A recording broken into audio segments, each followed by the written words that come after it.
நந்தன் படக்குழுவினருக்கு பாராட்டு.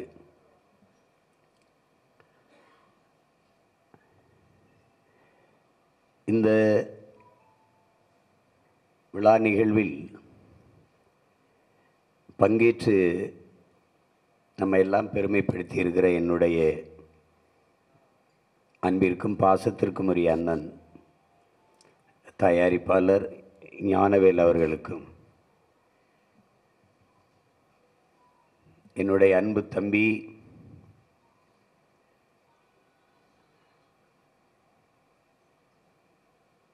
நான் அவனை நன்கு அறிவேன், என்னை அவன் முழுமையாக அறிவான். என்னுடைய அரசியல் தொடக்க காலத்திலிருந்து என்னை ஆழ்ந்து கவனித்து வருபவன். அண்ணன் வெல்ல வேண்டும் என்கிற பேராசை அவனுக்கும், என் தம்பி மென்மேலும் வளர வேண்டும் என்கிற ஆசையும் விருப்பமும் எனக்கும். பத்திரிகை துறையில் தனக்கென்று ஒரு தனித்த தடத்தை பதித்து வருகிற என் பாசத்திற்குரிய தம்பி பாண்டே அவர்களுக்கும், இங்கே வாழ்த்தி அமர்ந்திருக்கிற என் அன்பு இளவல் ராஜ்முருகன் அவர்கள், ஆனந்த விகடனில் தம்பி சரவணனும் அவரும் பணியாற்றியவர்கள். ஆனால் அவர்களுக்குள் இப்படி ஒரு விரிந்த ஒரு சமூக பார்வை இருக்கும் என்பது அப்போது யாரும் கணித்திருக்க முடியாது. ராஜமுருகனுடைய ஜோக்கர் படத்தை, பேர்தான் ஜோக்கர், அது ஒவ்வொரு அயோக்கியனுக்கும் வைத்து ஆக்கிறது, அப்படி ஒரு படமாக எடுத்திருந்தான். என்னுடைய தம்பி செழியன் அதில் ஒளிப்பதிவு, பாடல், அது நடித்த நடிகர்கள், நடிகர் தேர்வு, காட்சி அமைப்பு, உரையாடல் எல்லாம் அசாத்தியம். அவனுடைய படங்கள் எல்லாம் எனக்கு குக்கு, சிப்ஸி எல்லாமே எனக்கு பிடித்தது. இப்போது எடுத்துக்கொண்டிருக்க படமும் மாபெரும் வெற்றியடைய வேண்டும். என்னுடைய தம்பிகள் இருவரும் இணைந்து இயக்கி படைத்து கொண்டிருக்கிறார்கள். ராஜமுருகன் அவர்கள் என்னோடு தான் இந்த நந்தன் படத்தை பார்த்தார். அவர் வாழ்த்தியது எனக்கு பெரிய மகிழ்ச்சி. அடுத்து என்னுடைய தம்பி பாலாஜி சக்திவேல், இங்கே இருக்கிற கவிஞர் ரவி அவர்கள், எல்லோருக்கும் என்னுடைய அன்பும் வாழ்த்துக்களும்.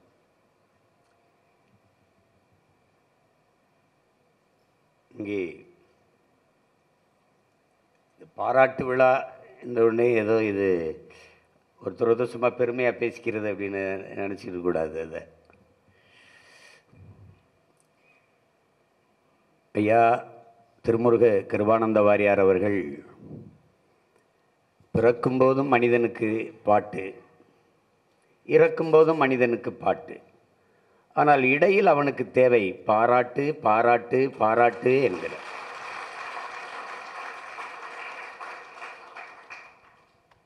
ஒரு மனிதனின் முதுகுக்கு பின்னால், ஒரு மனிதனின் முதுகுக்கு பின்னால் நாம் செய்ய வேண்டியது ஒன்றே ஒன்றுதான், தட்டி கொடுப்பது.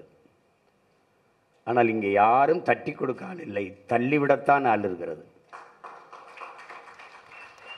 இங்கே எல்லோரும் முதலில் வருபவனை தான் ஆர்ப்பரித்து கைதட்டுகிறார்கள், பாராட்டுகிறார்கள்.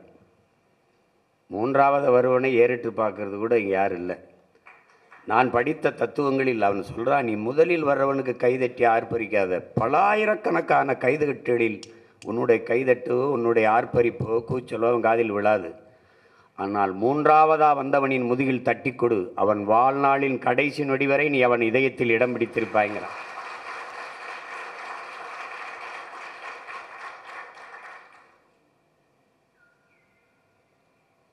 இந்த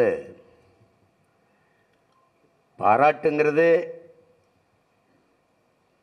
என் தம்பி சசி, என் அன்பு இளவலுக்கு இன்னைக்கு பிறந்த நாள். என்னுடைய அன்பு நிறைந்த வாழ்த்துக்களை தெரிவிப்பதை நான் மகிழ்கிறேன்.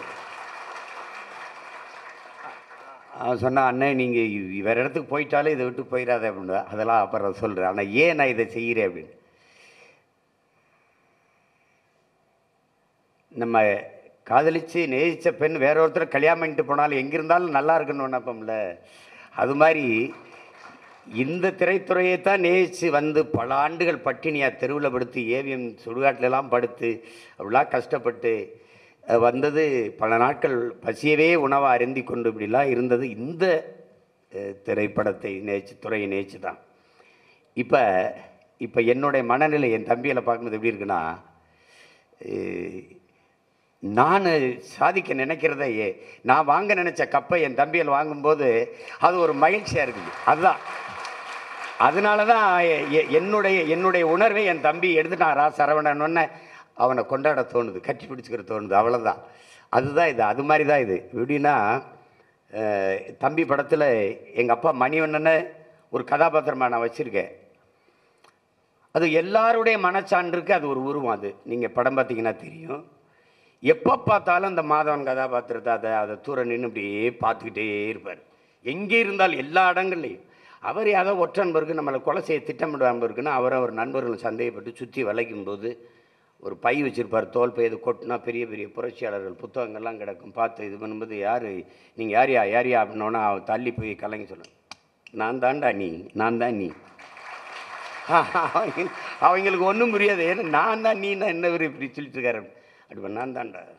பேருந்தில் போகும்போது பொண்ணுகள் கைப்பிடிச்சி இழுப்பான், இடிப்பான், அடிக்கணும்னு தோணும். ஆனால் குடும்பமும் கோர்ட்டு குறுக்க வந்து நின்றும். எதுக்கு பிரச்சனைன்னு பேசாமல் இறங்கி போயிடுவேன். எல்லாரும் போனால் நானும் போனேன். ஆனால் நீ போகலடா, நீ தட்டி கேட்டா எதிர்த்து கேட்ட, நான் தான்டா நீ. ஏன்னா நான் நினைக்கிறேன் நீ செய்கிற, நான் நினைக்கிறேன் நீ செய்கிற. அதே மாதிரி ஒருத்தன் பரிசு எடுத்துட்டு ஓடுவான், பணத்தை பறிச்சுட்டு ஓடுவான், தட்டி இப்போ விரட்டி போய் பிடிக்கணும்னு தோணும். நமக்கு எதுக்கு பிரச்சனை, எல்லாரும் போனால் நானும் போயிட்டேன். ஆனால் நீ போகலை. அப்போ நான் நினைக்கிறேன் நீ செய்கிற, நான் தான்டா நீ. அப்போ என் உணர்வின் உருவமடா நீங்கிறான். அந்த கதாபாத்திரம் அப்படி அது செய்யும். இங்கே எல்லாருக்குமே பிரச்சனை அதுதான், யார் செய்கிறதுங்கிறதான் பிரச்சனை. சுத்தம் சுகம் தரும்னு எல்லா சுகத்திலையும் எழுதியிருக்கு ராஜா, இறங்கி கூட்டுறதான் யாருன்னு தெரியல. இங்கே பிரச்சனையே அதுதான். அதில் என் தம்பி பார்த்தான், இறங்கி கூட்டிட்டான். அதனால நாமெல்லாம் கூடி நின்று அவனை பாராட்டுறான். அவ்வளோதான் இதில் இது. அது செய்யணும், ஒருத்தன் செய்யணும்.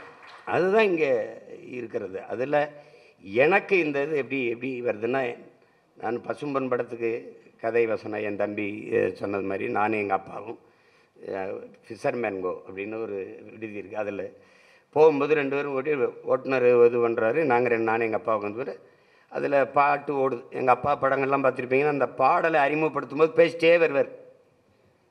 அது எங்கள் ஐயா தான் எழுதி கொடுப்பார். கவி முத்தமிழ் பேரறிஞர் வைரமுத்து ஐயா எழுதி கொடுக்குறார். எழுதி கொடுக்கும்போது அதில் என்னென்ன, சொல்லுக்குள் வார்த்தையை சுருக்கி வைக்கும் சூத்திரதாரி, வாகாயத்தின் மறுபக்கத்தையும் கண்ணனின் கண்கள் தான் பார்க்கும், இதெல்லாம் எழுதி பேசியிருக்கும்போது எங்கள் அப்பாவை வைரமுத்து ஐயா எழுதி பாராட்டுறது, கண்ணன் அவர்களை பாராட்டுறது, ஐயா வைரமுத்து அவர் பாராட்டுறது, இப்படியே பேசியிருக்கும்போது அப்போ சின்ன இதான ஆள் தானே, நமக்கு இவ்வளோ முதிர்ச்சி இதுதானே இல்லை. கேட்கும்போது அப்பா இப்படியே நாமளே இப்படி பாராட்டி பேசிக்கிறது இது நல்லாவா இருப்பாருக்கு அப்படின்னு நான் கேட்குறேன். மயனே அப்படிலாம் நினைக்கக்கூடாதுப்பா, நம்மளை நாமே பாராட்டிக்கிடா தாண்டா, நம்மளை வேறு யாரும் பாராட்ட மாட்டாங்கடா.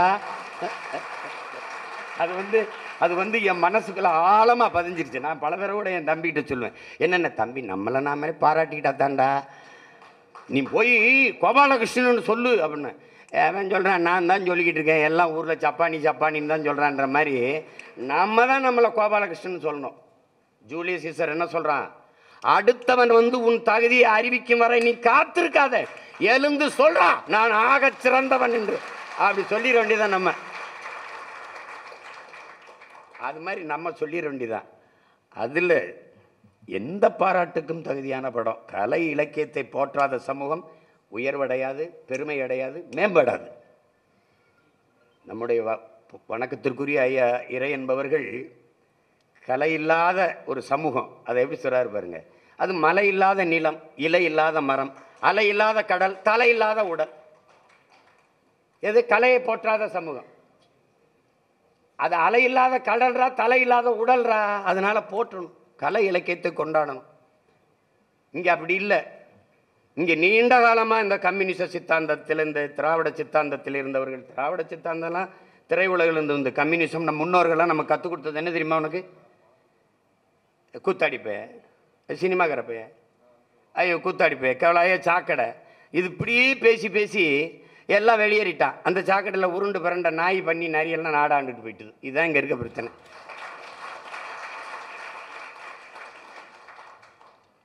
ஒரு இதில் இந்த இதில் ஒரே ஒருத்தர் என் தம்பி ராஜமுருகனுக்கு குறிப்பிட்டார். அதில் நம்ம ஆள் மட்டும்தான். இங்கே பாருங்க, திரைக்கலையும் பேச்சும் இராணுவத்தின் வலிமையான 2 படைப்பிரிவுகள். என்னை பக்கத்தில் நிற்க வச்சு சொல்கிறாரு, என் கையிலிருந்து வர துவக்கிலிருந்து வர தோட்டாவுக்கு என்ன வலிமை இருக்கோ அது உங்கள் வாயிலிருந்து வர ஒவ்வொரு வார்த்தைக்கு இருக்கு. திரைக்கலையும் பேச்சும் இராணுவத்தின் வலிமை மிக்க 2 படைப்பிரிவுகள். ஒன்றை செய்ய ஒன்றையோ நீங்கள் விட்டுறக்கூடாதுன்றாரு. தொடர்ந்து செய்யணுங்கிறாரு. திரைக்கலை என்பது ஒவ்வொரு தேசிய இனத்தின் அழகிய கலை முகம், அறிவியலின் அழகான குழந்தை திரைக்கலை. அது அப்படி அப்படி புறந்தள்ளி விட்டுற முடியாது. திரைப்படத்தால் ஒரு பெரிய தாக்கத்தை ஏற்படுத்திட முடியுமா அப்படின்னு நீங்கள் புறப்போக்கில் கேட்டு போகக்கூடாது. பூவை பூச்சோட வரும்போது நதியா வளையல், நதியா கொண்டை, நதியா சேலை, எத்தனை பேர் போட்டாங்க. என் தம்பி சேரன் எடுத்த ஆட்டோகிராஃப் அந்த படத்தில் வந்து ஆனால் அவனால் ஒரு சேலையை கட்டியிருப்பாங்க அந்த கதாநாயகி, அந்த கோபிகா. எத்தனை பெண்கள் அதே மாதிரி அந்த வடிவத்தில் வந்தது ஆனால் அவனை கட்டிட்டு போனாங்க. தாக்கம் ஏற்படுத்தாதுன்னு நம்ம சாதாரணமாக சொல்லிட முடியாது, அப்படியே சொல்லிட முடியாது. தேவர் மகன் ஒரு படம், அந்த படம் எதை சொல்ல வருது? படம் முழுக்க கதையெல்லாம் தூக்கி விட்டுரு, 2.5 மணி நேரத்தை விடு, 2 மணி நேரத்தை விடு. கடைசி தலையை வெட்டிடுறாரு அண்ணன் கமலஹாசன். நாசரன் தலையை வெட்டிடுறாரு, உருண்டு போச்சு. பெரிய அருவாளை தூக்கிட்டு வர்றாரு. சாதாரண இல்லை, குலதெய்வம் கோயிலில் வச்சுருக்க பெரிய அருவா, வீச்சு அருவா தூக்கிட்டு இப்படி வந்துக்கிட்டு இருப்பார். ஏற்ற மாதிரி பெரியத்தா போகுது. படத்தை மொத்தமாக கழிச்சு விட்டுரு. பெரியாத்தா போய்கிட்டு இருக்கும்போது அவர் அண்ணன் கமலஹாசன் உடம்புல ரத்தம், சட்டை எல்லாம் அப்படியே ரத்தம். இங்கே ஓடி வந்த அந்த கிளவி பெரியாத்தா, ஐயோ நான் கொடுத்த பாலெல்லாம் ரத்தமாக ஓடுதேன்ட்டான். இதை தாண்டி வன்முறையை வீழ்த்த ஒரு வார்த்தை கிடையாது. அவர் போகும்போது போங்கடா எத்தனை நாளைக்குடா அருவா கம்பெடுத்து வெட்டிக்கிட்டே தெரியும், போங்கடா போய் காடு வேற உழுது பிள்ளைங்கடா புள்ள குட்டியில் படிக்க வைங்கடான்னு அவரா, அதுக்கு தனியாக ஒன்றும் சிறப்பான பதிவெல்லாம் கிடையாது, அவராக பேசிட்டு போயிட்டே இருப்பார். இதுதான் படம். இந்த படம் என்ன பாதிச்சிச்சு அப்படின்னு கேட்காத. எங்கள் அப்பா பாரதி ராஜா கருத்தம்மா படத்துக்கு அப்படி ராத்திரி படப்பிடிப்பு, எல்லாம் கூட்டம் ஊரே கூடி படுது. 5-6 பேர் அருவா கம்படம் தும்முன்னு உள்ள ஓடிக்கிட்டு இருக்காங்க. கத்தி ஓடுறான். ஓடும்போது எல்லாம் ஒரே சத்தமான எல்லாம் படப்பிடிப்பு இருந்தால் எல்லாம் திரும்பி பார்க்குறாங்க. திரும்பி பார்க்கும்போது இவர் நிறுத்திட்டு, என்னங்க என்ன கூட்டம், என்ன இங்கே ஓடுறாங்களே, என்ன பண்ண? இந்த பக்கத்தூரில் ஒரு கலவரம் சண்டை, ஊருக்காரன் அருவா கம்பெடுத்து ஓடிக்கிட்டு இருக்கான் அப்படின்னு. நீங்கள்லாம் போகல அப்படின்னு. முன்னாடி இப்படித்தான் தொட்டதுக்கெல்லாம் அருவா கம்பை தூக்கிட்டு ஓடினதான் நாங்களும் ஓடினதான். இந்த தேவர் மகன் ஒரு படம் வந்ததுக்கப்புறம் அதை பார்த்ததுக்கப்புறம் டப்புன்னு அருவா கம்பை எடுக்க கொஞ்சம் கூச்சமாக இருக்கா இல்லையான்னு. அப்போ ஒரு கலைஞன், நீ சொன்னால என் தம்பி, ஒருத்தனை மாற்றினா கூட அந்த படைப்பு வென்றுச்சுரா அப்படின்ட்டு. அதுதான் அந்த படம் என்ன சாதிச்சுன்ன பிறகு ஒரு ஊரில் அந்த ஒரு கிராமத்தில் அவர் ஒருத்தர் சொல்கிறார் ஒரு பாதிப்பை ஏற்படுத்தினா, அப்போ ஒவ்வொரு கிராமத்தில் எத்தனை பேர் பாதிச்சிருக்குன்னு. அதை தான் சொல்கிறான் சேகுவாரா, வினையாற்றாத சொல் வீணுங்கிறான். வினையாற்றாத சொல் வீண். அதனால இந்த பேசணும் என்ன பாண்டே இப்படி பேசிட்டாரு, அப்போ தாக்கத்தை ஏற்படுத்திடுச்சு. என்ன ராஜ்மோகன் ஏற்படுத்தி இப்படி பேசிட்டாரு, ஒரு விவாதத்தை கிளப்பணும்டா, சரியா தவறா, அதான்டா பேச்சுக்க பலன். அதுதான் அப்படி ஒரு தாக்கத்தை நந்தன் படம் ஏற்படுத்திடுச்சு. நீங்கள் சின்லெஸ் லிஸ்ட்டு கருப்பு வெள்ளையில் படம் 4 மணி நேரம். அவன் யூதன், எடுத்தவன் ஸ்பீல்பர்க்கு யூதன். அவன் வந்து கடைசி அவன் முன்னோர்கள் நினைவிடத்தில் கல் வைக்கணும் எல்லாரும் வச்சுட்டு இருப்பான். அப்போ மெதுவாக அப்படி நகரும் கருவி, அப்படி கேமரா நகரும். அதில் அப்படி ஸ்பீல்பர்க் அப்படி விலைக்கு வந்து காட்டுவான். அவனும் ஒரு கல்லோட நிற்பான் வைக்க, ஏன்னா அவன் முன்னோர் சமாதி அது. அப்படி வைப்பான். வச்சுட்டு படம் விட்டு வெளியில் வரும்போது ஹிட்லருடைய தலைமுறை எல்லாரும் யாரோடும் பேசலை, தலை குனிஞ்சு போனான். நம்ம முன்னோர்கள் இவ்வளவு கொடுமையாக யூதர்களை கொண்டிருக்கானான்னு ஒரு தாக்கத்தை ஏற்படுத்திடுச்சு. அது மாதிரி தான் இது. அது மாதிரி நந்தனை பார்க்குற யாராவது ஒருத்தன் சக மனிதனை தாழ்த்தி வீழ்த்தி சுகங்காணுவது இது ஒரு இதா அப்படின்னு நினைக்கணும். அதுதான் இது. வந்து இங்கே பாருங்க எவ்வளவோ பேர் போயிட்டான். இங்கே என் தம்பி கூட சொன்னேன், என் தம்பி ராஜமுருகன். இங்கிட்டு இன்னொரு தம்பி சொல்கிறேன், எங்கள் அண்ணனை நீங்கள் என்ன இப்படி டப்புன்னு கம்யூனிஸ்ட் இல்லை, கோட்பாட்டு அளவில் கம்யூனிசத்துக்கே அடிப்படை எது? தமிழ் தேசியம்தான், தமிழனுடைய தத்துவம் தான். இன்னும் அண்ணன் அதிகமாக பேர் மார்க்ஸ் பிறக்கிறதுக்கு கம்யூனிசம்ங்கிற கோட்பாடு பிறதுக்கு முன்பு பிறந்தவன் நம்ம பாட்டேன் வள்ளுவ பெருமகனார். அவன் தந்தர்லிய மறைமொழி பிறப்பு ஒக்கும் எல்லா உயிருக்குங்குது. அவன் ஏன்டா எல்லா உறவுக்கும் பாடலை? பகுத்துண்டு பல் உயிர்கள் ஓம்புக தாண்டி பொது உடைமை இங்கே ஒன்றும் இல்லை, ஒன்றும் இல்லையே. காக்கை குருவி எங்கள் சாதி, நீல் கடலும் மலையும் எங்கள் கூட்டம், நோக்க நோக்க களியாட்டம் நோக்கும் திசையெல்லாம் யாமின்றி வேறில்லைன்ட்டான் பெரும்பாவளன் பாரதி. அதை தாண்டி இங்கே என்ன இருக்குது? ஒன்றும் கிடையாது. அவன் மனுஷனே வரலையே, காக்கையும் குருவியும் நம்ம சாதிடா. அதான் நான் சொன்ன, காக்கையெல்லாம் எந்திரிச்சு பாரதியை கண்டன தீர்மானம் போட்டுருச்சு, மாநாடு நடத்தி. பாரதி பதறி எந்திரிச்சிட்டான். ஏய், என்ன நான் உங்களை வெள்ளாதானே பாசன் பண்ணப்பா, நீங்கள் எப்போ என்ன இப்படி திட்டுறீங்க அப்படின்னு. பாரதி, நீ ரொம்ப தப்பாக பேசிட்டா, புளிகி விட்ட நீ இப்படியே. நான் என்ன பண்ணேன் அப்படின்னு. நாங்கள் எப்படி அவன் ஜாதியாக இருக்க முடியும்? ஒரு காக்கை சத்தா 1000 காக்கை கூடி கத்துவோமடா. நீ மொத்த இனமும் செத்ததுக்கு ஒரு பையன் நீங்கள் அழலடா. நீங்கள் எப்படா என் ஜாதியில் பிறந்திருப்பீங்க, நான் எப்படா உங்கள் ஜாதியாக இருக்க முடியும்? பாரதி வெக்கி தலை குனிஞ்சு மறுபடியும் போய் படுத்துட்டான். அது மாதிரி புதியதொரு உலகம் செய்யவும், கெட்ட போரிடும் உலகத்தை வேரோடு சாய்ப்போம்ங்கிறான். உலகம் தெளிவு போறான் யாரா? பாரதிதாசன். பொது உடைமை கொள்கை திசையிட்டும் சேர்ப்போம், புனிதமோடு எங்கள் உயிரென்ற காப்போம்ட்டான். பொது உடைமை கொள்கை நம்மளை விடவா? ஏன் மொழி தெரியாதவன் அநாகரிகமானவன் யாரு? சீனா எந்திரிக்கிறான். அவன் அரேபிய எந்திரிச்சு என் மொழி தெரியாதவன் பிசாசுன்ட்டான். பிரிட்டிஷ்காரன் என் மொழி தெரியாதவன் ஊமைன்ட்டான்.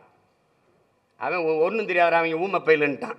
அந்த நேரம் எங்கள் ஊர் ராமநாதபுரம் காஞ்ச மண்ணில் பிறந்தவன், இந்த மணவாளம்பட்டியில் பிறந்த ஒரு மகிவாளம்பட்டியில் பிறந்த கணியன் பூங்குன்ற எந்திரிச்சு இருகரமும் பீச்சிட்டான். யாதும் ஊரே யாவரும் கேளீர்ன்ட்டான். எங்களில் இருந்து வந்ததான் கம்யூனிஸ்டம், பொது உடைமை, சித்தாந்தம் எல்லாம் வாடா அப்படின்னு. அதை தான் என் தம்பி சொல்கிறான். ரெண்டு ஒன்று தான். தேசிய இனங்களின் உரிமைக்கு நிற்காதவன் ஜனநாயகவாதியாகவே இருக்க முடியாதுங்கிறார் லெனின். அடிப்படையில் அவன் ஜனநாயகவாதியாக இருக்க முடியாத, அவன் எப்படா கம்யூனிஸ்டாக இருக்க முடியும்ட்டு சொல்லியிருக்காருல்ல. இதை சொல்லாத நீ, இதை சொன்னீங்கன்னா கோச்சுப்பாங்க நம்ம ஆளுங்க. லெனின் சொன்னதெல்லாம் இப்போ நாங்கள் பொருத்த முடியாதுன்னு. லெனின் சொன்னதே பொருத்த முடியாதுன்னா நீங்கள் சொல்கிறது எங்கே போய் பொருத்துறதுன்ட்டு அதை விட்டுருவோம். ஏன்னா அது நாங்கள் நடந்து வந்த பாதை, அதனால் அதெல்லாம் அதை விட்டுருவோம். இப்போ இதில் என்னென்னா, இதில் ஆழ்ந்து கவனிக்க வேண்டியது ஒன்றை சொல்வதற்கு இங்கே பேசிய எல்லாம் என் தம்பி எல்லாம் சொன்னாங்க. என் தம்பி ராஜமுருகனும் வணிக படைப்பை செய்யணும்னு இல்லை, அதே மாதிரி என் தம்பி பாலாஜி சக்திகளும் பெரிய வணிக படங்களை எடுக்கணும்னு இல்லை. அதை எடுத்த எல்லாத்துலேயும் ஒரு சமூக பார்வை இருக்கும். ஒவ்வொன்றும் அப்படிப்பட்ட படைப்பாளிகள் தான் இங்கே இருக்கிறாங்க. இப்போ அதில் சரவணனை எடுத்து பார்க்கும்போது, நீங்கள் அப்படி பார்க்கும்போது, இப்போ நிறைய கவிதைகள் எழுதி வர்றோம், எல்லாமே கவிதைன்னு தான் பேர். ஆனால் சில கவிதை பளிச்சுன்னு இருக்கும். அது மாதிரி எத்தனையோ பாடல்களை எழுதியிருக்கிறாரு பாரதி. எத்தனையோ இந்த பாரதியில் இப்போ பாரதிதாசன் எவ்வளோ எழுதியிருக்காங்க. ஆகச் சிறப்புன்னு ஒன்று இருக்குல்ல, அதில் முந்தைய படங்களை விட இது நின்று இவ்வளோ நேரம் பேசுகிறோன்னா இது ஆகச் சிறப்பாக ஒரு பெரிய தாக்கத்தை, அவசியமான ஒரு படைப்பாக இது வந்துடுச்சு.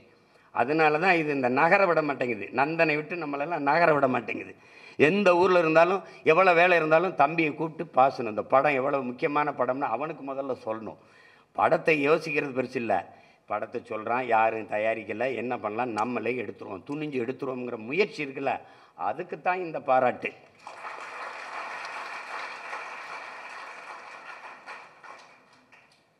அதுக்கு தான் இந்த பாராட்டு. நான் எங்கள் அப்பாட்ட மணிவண்ணன்ட்ட உதவி அந்த அசோசியேட்டாக வேலை செய்யும்போது அலுவலகத்தில் இனி ஒரு சுதந்திரம் படம் எனக்கு ரொம்ப பிடிச்சிருந்தது. இனி ஒரு சுதந்திரம் படம். அதில் எங்கள் அண்ணன் சத்யராஜ் ஒரு தாழ்த்தப்பட்ட இளைஞனாக இருந்து படித்து காவல்துறை அதிகாரி ஆசிரியர் இருக்குதுன்னு நான் உடையை கழட்டி போட்டு ஒரு டவுசரோடு போகிற அந்த காட்சியெல்லாம் எனக்கு ரொம்ப பிடிச்சது, ரொம்ப பிடிச்சிருந்தது. அப்போ அதை அண்ணன் சிவகுமார் அவர்கள் விடுதலை போராட்ட தியாகியாக வருவாங்க. இதில் அந்த படத்தை பற்றி எங்கள் அப்பாட்ட பேசிட்டே இருக்கும்போது அவர் பாட்டுக்கு ஏதோ எழுதிக்கிட்டு இது பண்ணிக்கிட்டு அப்படியே கேட்டுக்கிட்டே இருந்தார். திடீர்னு ரொம்ப பேசுகிறானே அப்படின்னு, இவன் எப்படி நிறுத்துறதுன்றீங்க, வாடா வாடா அப்படின்னு கூட்டிகிட்டு போய் நூலகம், அவர் அலுவலகத்தில் இப்போ நூலகம் ஒரு இது பண்ணி படம் போட்ட ஒரு லேமினேட் பண்ண ஒரு இது இருக்குது, சீல்டு மாதிரி, அதை எடுத்து இந்தா நீ சொல்லி நேரம் பேசிட்டு இருந்துடா, அந்த படத்தை எடுத்ததுக்கு இருக்கிற ஒரே ஒரு இது பெருமை இது ஒன்று தாண்டான்னு. அந்த படத்தை பாராட்டி ஐயா பாலச்சந்தர் கைப்பட எழுதின கடிதம், இவ்வளோ தாண்டா அந்த படத்தில் மொத்த பணம் போச்சுடா அந்த படத்தில். அவர் எழுதி இந்த பாராட்டு ஒன்று தான். என்ன பதில் நினைக்கிறீங்க? இது போதும்டா எனக்கு, அந்த படத்தை எடுத்ததுக்கு இது போதும். அப்படி பணம் எப்போ வேணாலும் சம்பாதிக்கலாம், அது எப்போ வேணாலும் சம்பாதிக்கலாம் அது. ஆனால் பதிப்பு சமூக அக்கறையோடு இந்த மாற்றத்தை விரும்புகிற ஒவ்வொருத்தனும் எப்போவா தான் என் உயிர் தம்பி தங்களுக்கு நான் பலமுறை சொல்லியிருக்கேன்.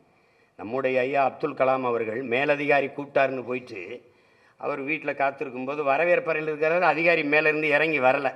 அது வரை இந்த மாதிரி தேநீர் பலகை மேலே ஒரு இது இருக்குது, புத்தகம் புரட்டுறாரு. அந்த புத்தகம் அறிஞர் பெர்னாட்ஸாவோடது.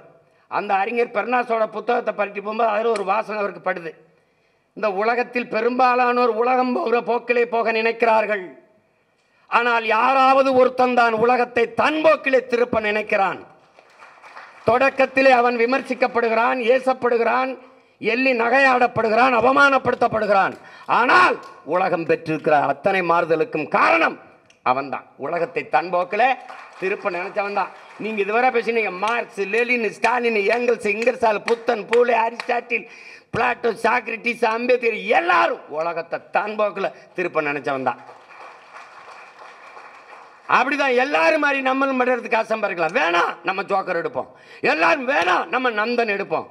தன் போக்கில் திருப்ப நினைக்கணும், தன்னை கவனி அப்படின்னு.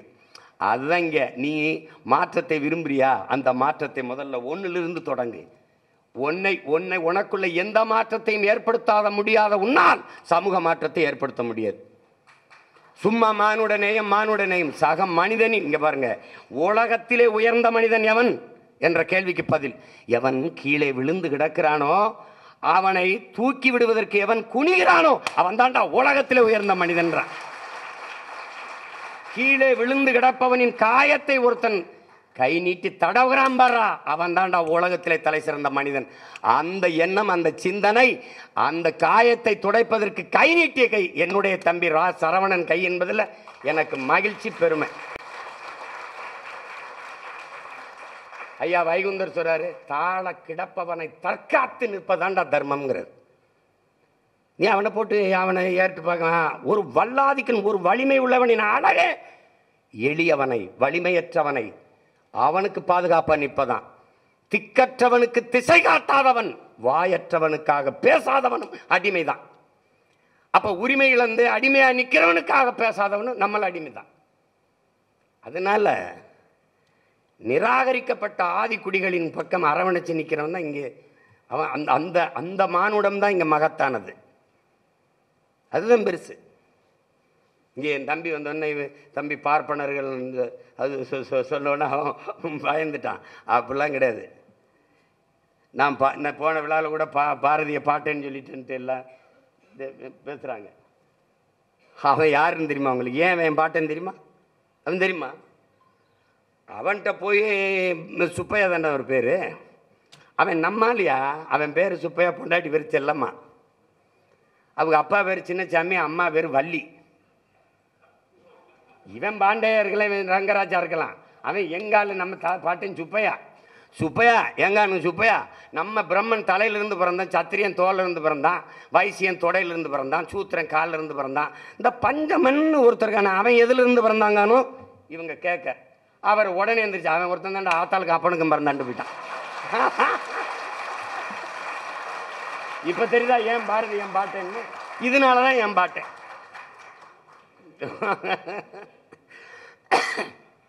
கழுத அக்ரஹாரத்துக்குள்ளே வரக்கூடாதியா.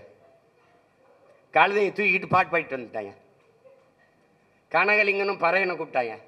இன்னைய வாடா குளிடா, இந்த பூணூலை போடுற, இன்னையிலேருந்து நீ ஐயன்டா போட. யாரா போட்டது? அங்கே சுப்பிரமணிய பாரதி போட்டான் பூணூன்னு போய் சொல்கிறான். அதனால தான்டா நம்ம பாட்டை பாரதிய கொண்டாடாத தமிழ் சமூகம் விளங்காதரா, விளங்காது, உருப்படாது.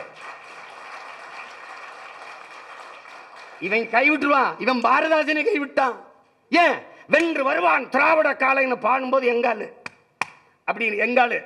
ஆனா திருப்பி நறுக்குவோம் பகையின் வேர் சிறுத்தை பெருங்கூட்டம், நாம் தமிழர் நாம் தமிழர் என்று முரசரை வாங்கிட்டான். அதோட விட்டான். அதோட கதை கந்தலாயிடுச்சு. அவர் எதிரி ஆயிட்டாரு. அப்படித்தான் பாரதி. பாரதி என்ன என்ன பாரதி அன்னைக்கு கூட என் தம்பிகிட்ட சொல்லிட்டு சரவணட்ட, என்னென்ன இன்னும் தூங்காமல் இருக்கீங்க அப்படின்னு. எங்கள் ஆளுகள்லாம் படுத்து கிடக்கிறா, நான் முழிச்சிக்கிட்டு இருக்க வேண்டியது இருக்குது. அதனால் அம்பேத்கர்கிட்ட போய் கேட்குறாங்க, எல்லா தலைவர்களும் தூங்கிட்டு இருக்கும்போது நீங்கள் மட்டும் முழிச்சு ஏதோ படித்து எழுதிக்கிட்டு இருக்கீங்கன்னு. அவங்க ஜனங்கள்லாம் முழிச்சிக்கிடுச்சு, அவங்க தூங்குறாங்க, என் ஜனம் தூங்கி கிடக்கு, நான் முழிச்சிக்கிட்டு இருக்கேன்ட்டு. அது மாதிரி நம்ம பாட்டன்ட்ட போய் என்ன பாருது, எல்லாம் பாடிட்டா, காதலை பாடிட்டா, வீரத்தை பாடிட்டா, அதை பாடிட்டா, எல்லாம் பக்தி பாடிட்டா, இது எது இந்த தாலாட்டு மட்டும் நீ பாடலையே அப்படின்னு. வை, அது முடிச்சுக்கிட்டு இருக்கணும் தான் எனக்கு தூங்க வைக்க பாட்டு வேணும். இந்த ரொம்ப ஆண்டுகளாக தூங்கிட்டு தான் இருக்கேன், பல ஆண்டுகளாக. இவனை உசுப்பத்தான் பாட்டு வேண்டி கிடக்குது, அதில் எதுக்கு போய் தாலாட்ட பாட சொல்கிறான்னு போயிட்டு. அப்படி அவன் பாக்கள் முழுக்க எழுச்சி பாக்களாக இருந்ததுக்கு காரணம் அதுதான். நந்தன் அது சாதியை தாடுது, அவர் கற்பனை என்னமோ. சரவண என் தம்பி கற்பனையில் ஒரு படத்தை எடுத்து நடக்குதப்பா, நடக்குது, இதெல்லாம் நடக்குதான்னா இன்னுமா அங்கே சாதி இருக்குன்னு கேட்டால், நீ வேற கிரகத்திலேருந்து இதை இறங்கி வந்திருக்கான்னு நினைக்கிறேன். நெல் எந்த மரத்தில் விளையுதுன்னு கேட்டில்ல, அந்த கூட்டத்தில் சேர்ந்திருக்கா நீ. உன்னையெல்லாம் நீ அறிவையும் ஆரையும் திரைப்படத்தில் பார்க்குறவனுக்கு உங்கள்கிட்ட ஒன்று நான் பேச்சு புரிய முடியாது. தம்பி, அறியாமையில் இருக்கிறவனுக்கு போதிக்கலாம், பொறாமையில் இருக்கிறவனுக்கு ஒன்றும் போதிக்க முடியாது. நீ வா, கொஞ்சம் கீழே இறங்கு, ரெக்கையை கட்டிய தேவதூதர்கள் மாதிரி பறந்துக்கிட்டு இருக்காத, கீழே காலை வை, எங்களோட பாரு, எப்படி இருக்குன்னு பாரு. அதை நீ புரிஞ்சுக்கிட்டே பேசணும். இதெல்லாம் இப்படிலாம் நடக்குமாங்க, இப்படிலாம் இருக்குதாங்க அப்படின்னு. இருக்குது. புரட்சியாளர் அண்ணல் அம்பேத்கர் அவர்கள் அவர் என்ன சொல்கிறாரு பாருங்க. ஏய், அந்த இடத்துல கூட சொன்னேன், என் தம்பி சமுத்திரக்கனி பேசுகிற இடத்துல கொஞ்சம் முன்னாடினா நான் இதெல்லாம் சேர்த்து, ஆடுகள் கோயில்களில் ஆடுகளை தாண்டா பலியிடுகிறார்கள், சிங்கங்களை அல்லங்கிறாரு. இழந்து விட்ட உரிமைகளை பிச்சை கட்டு பெற முடியாது, போராடித்தான் பெற்றாகணுங்கிறாரு. போராடித்தான் பெற்றாகணும். அதை தான் இந்த படம் போதிக்குது. நந்தன் படம் நீ இப்போ சொன்னல, 2 வரி இல்லாதுன்னு. இப்போ என் படத்தில், தம்பி படத்தில் என்னென்ன படம் அப்படின்னு என்னென்னமோ எடுத்து பார்த்தேன். வன்முறையாளன்னு கட்டமைக்கிறான். இப்போ எங்கள் தலைவரை கட்டமைச்ச மாதிரி ஒரு அரச பயங்கரவாதத்தை எதிர்த்து தன் இன மக்களை தற்காக்க தூக்கின ஆயுதத்தை பயங்கரவாதம்ங்கிறான். அடிக்க ஓங்குகிற கைக்கும் தடுக்க நீட்டுகிற கைக்கும் வேறுபாடு இருக்குங்கிறது இந்த சமூகத்துக்கு புரிய வைக்கணும். அப்போ என்ன செஞ்சேன், நான் செய்கிறது வன்முறை அல்ல, நான் சொல்வது மருத்துவம். இதயம் நோய்விட்டு போச்சுனால் அறுவை சிகிச்சை வன்முறையா? அது மருத்துவம். அதை தான் அவன் என்ன சொல்கிறான், என்ன செய்ய சொல்கிற, இங்கே சைலன்ஸுங்கிறதே சத்தமாக தான் சொல்ல வேண்டியது இருக்குன்ட்டான். அதுதான் இந்த ஒரு உரையாடல் தான் படம். அது மாதிரி என் தம்பி இருக்கான் பாருங்க. இப்போ நந்தன் படம் என்னென்னு, செருப்பு அப்படி காட்டிக்கிட்டே வரேன். அவன் செஞ்சுருக்கலாமுங்க. எது முற்போக்கு, எது சீர்திருத்தம், எது மாறுதல்? இதாங்க மாறுதல். கோயிலை காட்டணும், நிறகுடத்தோடு வரணும், பொங்க வரணும், அப்படின்னு பாலை கறக்கணும். இதெல்லாம் ஒரு ஒரு ஒரு பழக்கம். ஆங்கிலத்தில் சென்டிமெண்ட்டாக படம் தொடங்குதுங்க, நல்லா ஓடுங்க, நல்லா ஓடிடும். இது ஒரு நம்பிக்கை, காசு போடுறவனுக்கு ஒரு நம்பிக்கை. ஆனால் செருப்பை காட்டுற, செருப்பு பேசுதுங்க. இந்த ஒரு தலித்தா அதெல்லாம் இந்தியாவின் பிரசிடண்ட், இந்தியாவில் பிரசிடண்ட் ஆகலாம், எங்கள் ஊரில் பிரசிடண்ட் ஆகிறது நாங்கள் சொல்கிற ஆள் தான் ஆக முடியும். இதாங்க கருத்தியல், அதுதான் கருத்து. இப்போ காலு செருப்பு, ஒருத்தன் நான் சொல்கிற ஆளுன்னு மிதித்து செருப்பாக வச்சுருந்த ஒருத்தன் பிரசிடண்ட் ஆகி கேமரா இருக்குல்ல, கேமரா மேலே செருப்பாலே அந்த கருத்தை மிதிச்சிடறாங்க. இதாங்க படம். இதுக்கு முன்னத்தை ஏறு ஆபிரகாம் லிங்கன் அமெரிக்கன் பிரசிடெண்ட்டு. அவன் தாழ்த்தப்பட்டவன், அவங்க அப்பையும் செருப்பு தைக்கிறவன். இவனை எப்படா கேவலப்படுத்துறதுன்னு ஒருத்தன் வாரான். இறங்கி ஆபிரகாம் லிங்கன் வெள்ளை மாளிகையில் இருக்கும்போது அங்கே அவரை கேவலப்படுத்திடணும்ட்டு இவர் செருப்பை கழட்டி போட்டு, இந்த செருப்பு உங்கள் அப்பா தச்சு கொடுத்தது, கொஞ்சம் பிஞ்சு போச்சு அப்படின்னோடனே, அப்படியா பிஞ்சு போச்சு இப்போ, அப்படியா கொடுங்க, கொடுங்கன்னு ஊசி நூல் எடுத்து தச்சு போட்டு பாருங்கள் எங்கள் அப்பா இறந்து எவ்வளோ நாளாச்சு, அவர் தச்ச செருப்பு எவ்வளோ உறுதியாக இருக்குது பார்த்தீங்களா, எவ்வளோ உறுதியாக இருக்குது. நீங்கள் இதை போட்டுக்கிறீங்க, மறுபடியும் அந்த இங்கே வாங்க, நான் இங்கே தான் இருப்பேன், தச்சு தரேன்னு செருப்பால், அதே செருப்பால் அடிச்சு அனுப்பிட்டான். எப்படி? அதுதான் இந்த கருத்து இருக்கு பாருங்க, ஆபிரகாம் லிங்கம் பேசுனது. அதை தான் அந்த படம் சொல்லுது. எந்த கருத்து, எந்த செருப்பா நீ கருதினியோ என் உரிமையை, என் உணர்வை, அதே செருப்பால் பிரசிடண்ட் ஆகி கேமரா கீழே இருக்கு, கேமரா மேலே செருப்பில் மீச்சிட்டான் சச்சி, படம் முடிஞ்சிருச்சு. அதுதான் அதுதான் அது.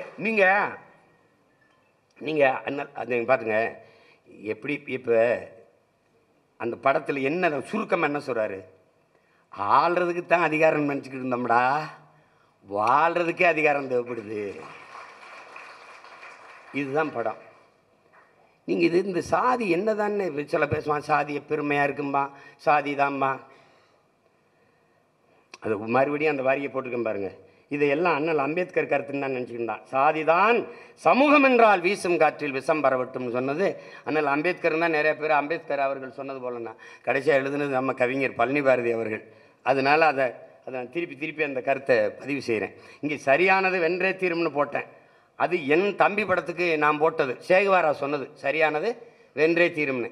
ஏன் என் தம்பி சரவணனை நான் தூக்கி கொண்டாடுறேன்னா, அவனுக்கு முன்னத்தி ஏறுனா அவன் என் தம்பி, நான் அண்ணன். எப்படி அண்ணன்? நான் தம்பி படத்தை எடுத்துட்டேன், படம் எடுக்க காசு இல்லை, தயாரிப்பாளர் எங்கன்னு தெரியல. என் தம்பி மாதம் கொண்டு இழுத்து விட்டு எங்கே போயிட்டான், தயாரிப்பாளர் அமெரிக்காவில். அப்பப்போ எங்கள் மாமா தமிழ் முழக்க சாமியில் மீது 10,000 20,000 30,000 கொடுப்பார். அதை வச்சு படத்தை எடுத்து முடிச்சிட்டோம். படம் ஓடிடுச்சு. ஒரு பாராட்டு கூட்டம் எடுக்கிறது. நம்மளை யார் பாராட்டுவா? நம்மளை யார் பாராட்டு? நம்ம அப்போ முதலமைச்சரும் இல்லை, அமைச்சரும் இல்லை, ஒன்றும் இல்லை. நம்மளை யார் பாராட்டுவா? நம்ம இல்லை ஏதாவது குவார்ட்டருக்கு மேலே 10,000 ரூபா போட்டு விற்று ஏதாவது கமிஷன் வாங்கி ஜெயிலுக்கு போயிட்டு வந்தாலும் ஏதாவது பட்டாசு வெடித்து பாராட்டுறதுக்கு வாய்ப்பு ஒன்றும் இல்லை. அப்போ என்ன பண்ணுறாங்க, நாங்களே சூரொட்டி அடித்து நாங்களே ஒட்டி OMCயில் என்னோட பயிற்சி எடுக்க எங்கள் அண்ணங்க பேர் வேணாம், அது பேர் வேணாம், அது வீணான சிக்கல். அவங்க பேரில் இப்போ சொல்ல வேண்டாம். அவங்க தம்பி ஒரு படம் எடுத்துக்க அவனுக்கு ஒரு பாராட்டு விழா அப்போன்னு சொல்லிவிட்டு அப்போ அவங்களாம் நடத்துனாங்க. அன்னைக்கு எனக்கு 2 அண்ணங்க 3 அண்ணங்க இருந்தாங்க. இன்றைக்கி என் தம்பிக்கு நான் ஒரு அண்ணன் இருக்கேன், பாராட்டுறேன், அவ்வளோதான்.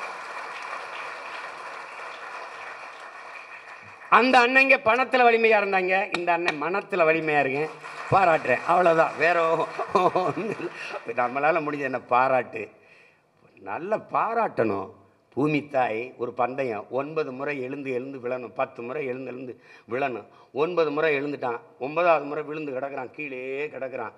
அவனால் முடியலை. இந்த பூமி தாய் நெத்தியில் முத்தமிட்டு, எழுந்துரு மகனே எழுந்துரு, ஏற்கனவே நீ 9 முறை எழுந்தவன் தானேன்னு எழுப்பி விடுறான். அப்படித்தான் நம்ம பிள்ளைகளை ஆறா உன்னால் முடியும்டான்னு சொல்லணும். அதனால தான் இந்த பாராட்டு நிகழ்வை நம்ம நடத்துகிறோம். சாதி என்னென்ன சாதி அவ்வளோன்னு, சாதி மானுட சமூகத்தின் மிகப்பெரிய ஒரு எதிரி, பிளந்து பிரித்து தள்ளிடுது. குறிப்பாக அதில் நமக்கு தமிழ் சமூகத்திற்கு இவ்வளோ பெரிய வீழ்ச்சிக்கு காரணம் சாதி தான். இதெல்லாம் பாருங்கள், இருட்டறையில் உள்ளதடா உலகம், சாதி இருக்கின்றது என்பானும் இருக்கின்றானே தமிழான்னு வருந்தி பாடிட்டார் புரட்சி பாவலர் பாவேந்தன் பாரதிதாசன். அது யோசிச்சு பாருங்கள். தமிழுக்கு அமுதென்று பேர், அந்த தமிழ் இன்பத்தமிழ் எங்கள் உயிருக்கு நேர்னு பாடிய புரட்சி பாவலன் சாதி ஒழித்தல் ஒன்றுன்னு தான் முதல்ல பாடுற. அப்படி தமிழ் வளர்த்தல் ஒன்று, சாதி ஒழித்தல் மற்றொன்றுன்னு பாடியிருக்கலாம். சாதி ஒழித்தல் ஒன்று, நல்ல தமிழ் வளர்த்தல் மற்றொன்று. பாதியை நாடு மறந்தால் மற்ற பாதி துலங்குவதில்லை. சாதியை பிணிப்பற்ற தோல், அதை பாருங்க, சாதி பிணிப்பற்ற தோலே சாதி கடந்த அந்த ஏரி நல்ல தண்டமிழ் நீரை ஏற்கும், சாதி பிணிப்பற்ற தோலே தண்டமிழ் வாளை தூக்குங்கிறது. அது எவ்வளோ பெரிய கொடியதுன்னு நீங்கள் பார்த்துக்கணுங்க. உங்களுக்கு ஒன்று சொல்கிறேன் பாருங்கள்.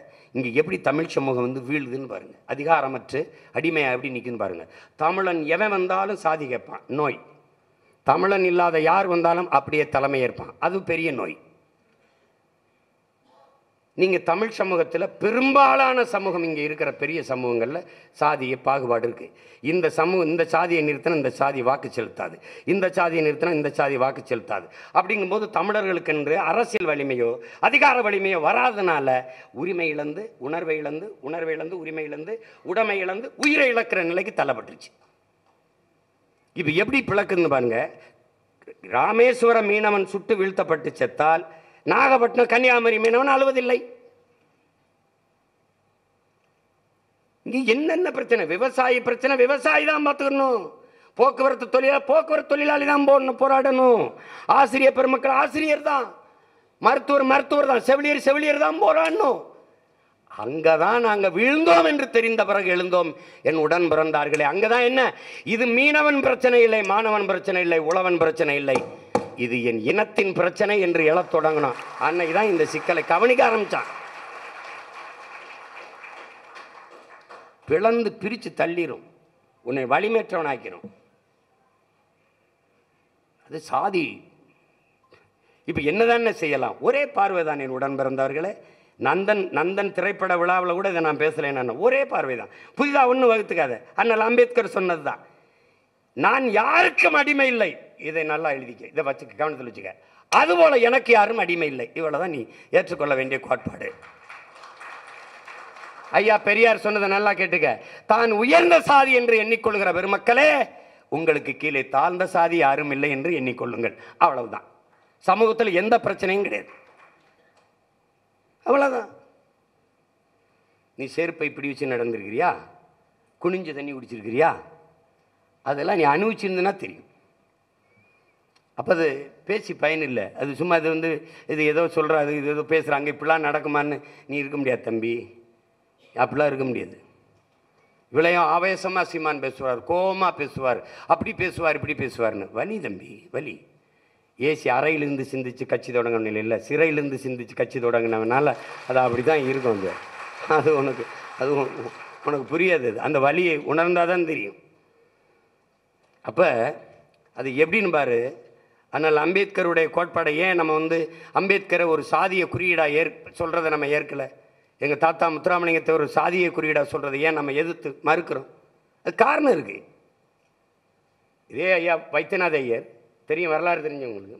கோயிலுக்குள்ள நுழைய போராட்டத்தில் பல சாதிகள், ஒடுக்கப்பட்ட தமிழ் சாதிகள் உள்நுழை கோயிலுக்குள்ளே போகக்கூடாதுங்கும் போது நீங்கள் சொல்கிற ஐயர் வைத்தியநாத ஐயர் எழுதி கூட்டிகிட்டு போகிறார் உள்ள நுழை, கோயில் நுழைய போராட்டத்தை நடத்துகிறார். எல்லா பயிலும் எதிர்க்கிறான், ஒரு பயம் ஆதரிக்கல. ஒரே ஒருத்தன் தமிழ்நாட்டில், ஒரே ஒருத்தன், ஐயரே நீங்கள் கூட்டிகிட்டு போங்க, நான் உங்கள் கூட வர, எவன் எதிர்க்கிறான்னு பார்க்குறேன்னு சொன்ன ஒரே ஆள் நம் தாத்தா தெய்வ திருமகன் முத்துராமலிங்கத்தவர் தான்.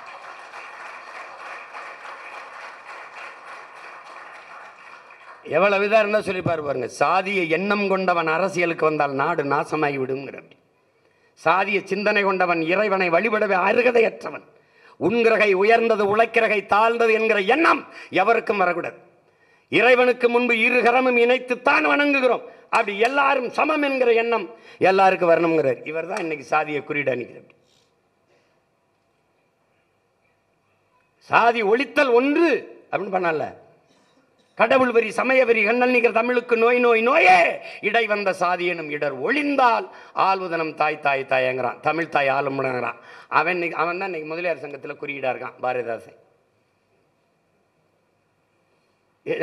என்ன சொல்ற இது? கால இதில் கொடுமைப்பா.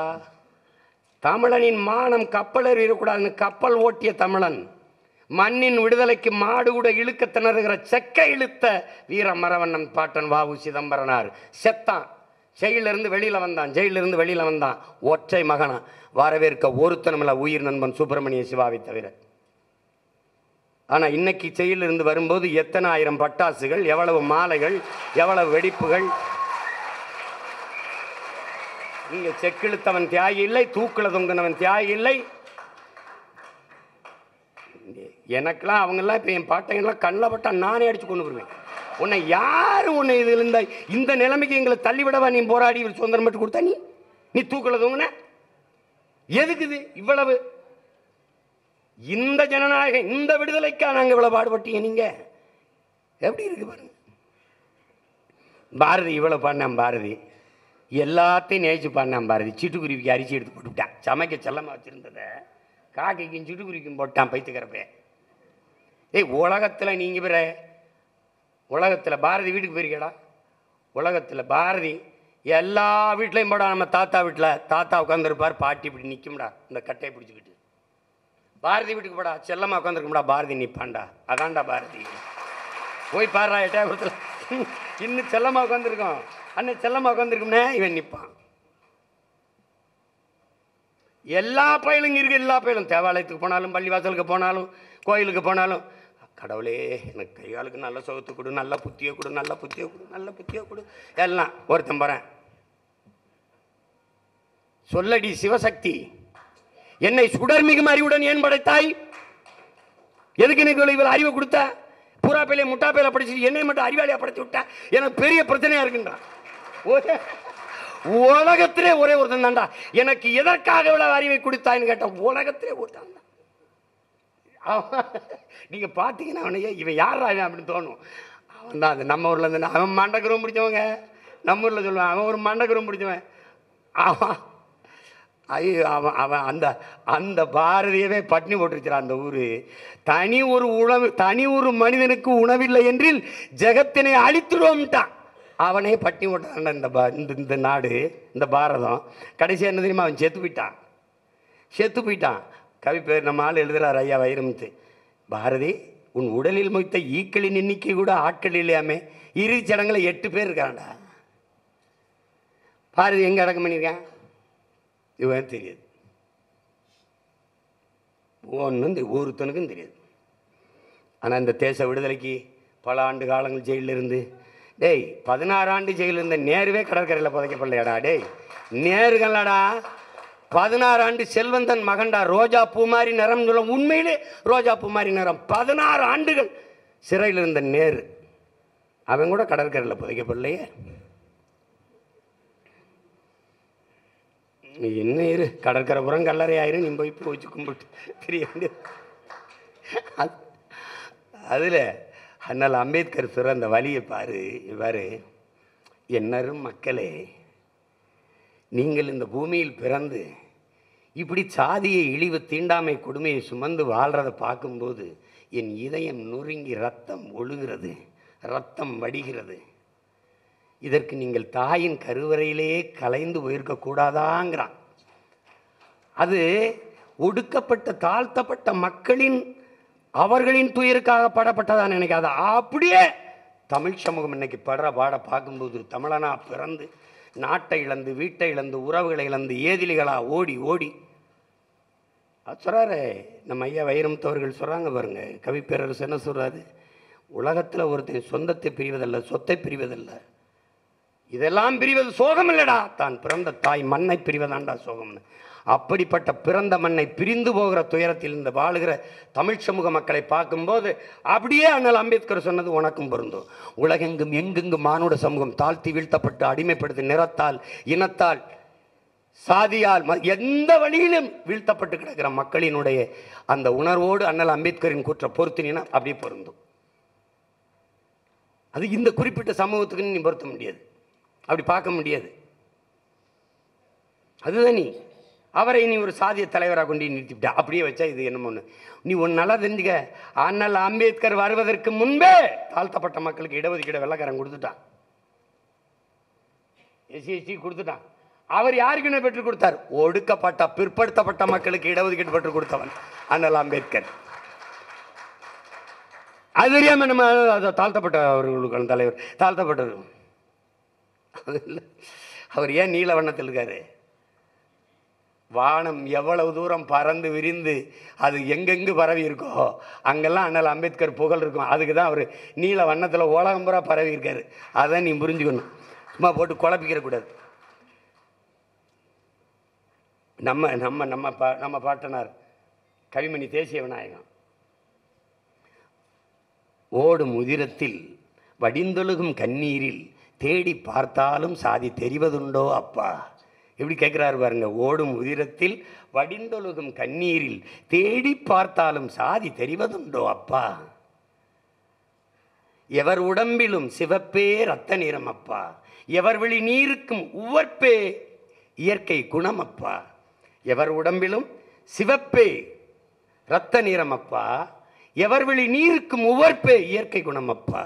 நெற்றியில் நீரும் மார்பில் நீண்ட பூணூலும் பெற்று உலகில் எவரும் பிறப்பதுண்டோ அப்பா.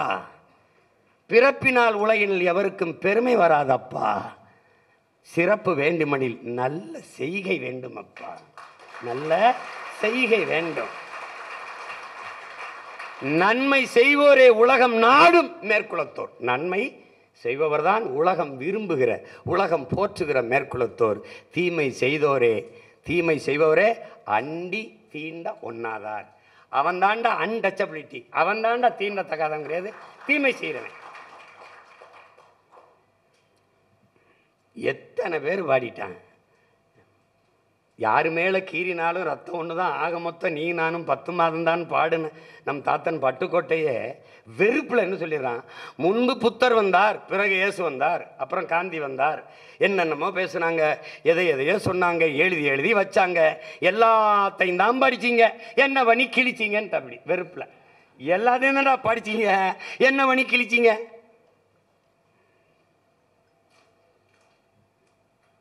அதனால இது நந்தன் இவ்வளவு நேரம் ஒரு படத்தை பற்றி பேசுவதற்கு பொருள் தருது பார்த்தியா?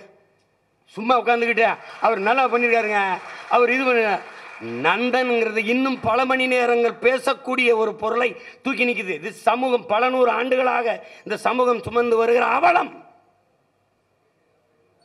இது தாழ்த்தப்பட்டவனுக்கு நீ நினைக்கிற, நீ தாழ்த்தப்பட்டவன் யார்? அந்த சொல்ல முதல்ல நீ கவனி. தாழ்த்தப்பட்டவன் தான், அவன் தாழ்ந்தவன் இல்லை. அவன் தாழ்த்தப்பட்டிருக்கான். யாராலன்னு பார்க்கணும். அவன் ஏன் தாழ்த்தப்பட்டிருக்கான்? அந்த இடத்துல ஒரு நிமிர்வு நமக்கு தேவைப்படுது. என் உடன் பிறந்தார்களே, என் உயிருக்கு நீவர்கள் தேவைப்படுது. பெருமைக்குரியவன் தமிழன். காரணம், தமிழ் பெருங்குடியில் பிறந்ததுனாலேயே பெருமைக்குரியவங்கிறான். அதான் அவன் இவன் இவன் விழுந்த அவன் தான், அதெல்லாம் பேசக்கூடாது. பெருமைக்குரியவன் இந்த நிமிர்வு வரணும். அதை தான் புரிஞ்சுக்கிட்டு பேசணும். நந்தன்கிறது ஒரு படம் இல்லை, அது ஒரு படிப்பினை, அது ஒரு பாடம். அந்த அந்த தங்கைகள், அந்த அந்த ஊராட்சி மன்ற தலைவர்கள் இறுதியில் வடிக்கிற கண்ணீரில் இந்த சாதியை இழிவு, அந்த கழிவு கரைஞ்சு போகணும்.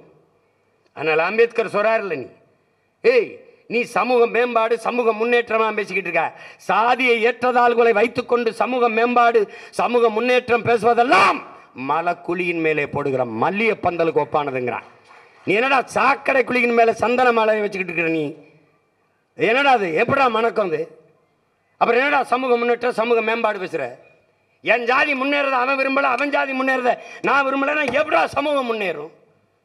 நாடார் எந்திரிக்கும் போது கோனார் அமைக்கிடுவார், கோனார் அமைக்கும் போது தேவர் அமைக்கிடுவார், தேவர் எந்திரிக்கும் போது தேவேந்திர அமைக்கிடுவார், பறையர் எந்திரிக்கும் போது படையாச்சி அமைக்கிடுவார், படையாச்சி எந்திரிக்கும் போது கவுண்டர் எந்திரிக்கும் போது இன்னொரு உடையார் அமைக்கிடுவார். ஒவ்வொருத்தரும் அமைக்கி விடுவாங்க. இவன் எந்திரிக்கும் போது அவன் அமைக்கும் போது இவன் எவன் நிமிருவான்? இந்து எந்திரிச்சா இஸ்லாமியர், இஸ்லாம் எந்திரிச்சா இந்து, 2 எந்திரிச்சா கிறிஸ்தவர். மாறி மாறி தலைகளை அழுத்தி தாழ்த்து கொண்டிருந்தால் எப்படா மானுட சமூகம் நிமிரும், உயரும்? ஒன்றும் பண்ண முடியாது. இங்க அதுதான். அப்ப என்னென்ன செய்யலாம்?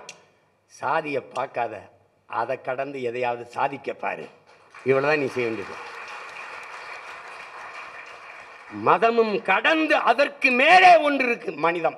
அதுதான் புனிதம் என்று தேடு. அவ்வளவுதான். நீ அதை விட்டுட்டு இதுக்குள்ளே பேசிட்டு இருக்காத. ஆன்மீகம்ங்கிறது ஐயா இறையம் எழுதியிருக்காரு, வாழ்க்கையே ஒரு வழிபாடு தான்ங்கிறது. அந்த நூலை எல்லாரும் என் தம்பிகள் வாங்கி படிங்க.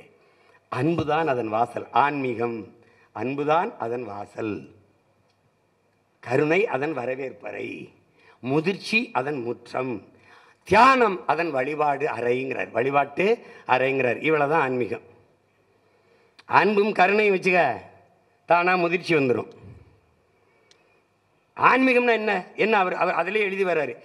எவ்வுயிரை பார்த்தாலும் தன்னுயிரோட பொருத்தி பாடுறா. வனத்து பூச்சியை பார்த்தியா, தேளை பார்த்தியா, கொடிய பாம்பை பார்த்தியா, இலைய பார்த்தியா, செடியை பார்த்தியா, மரத்தை பார்த்தியா, தன்னுயிர் போல் எவ்வுயிரையும் நேசி. இதுதான் இதாண்டா ஆன்மீகம்.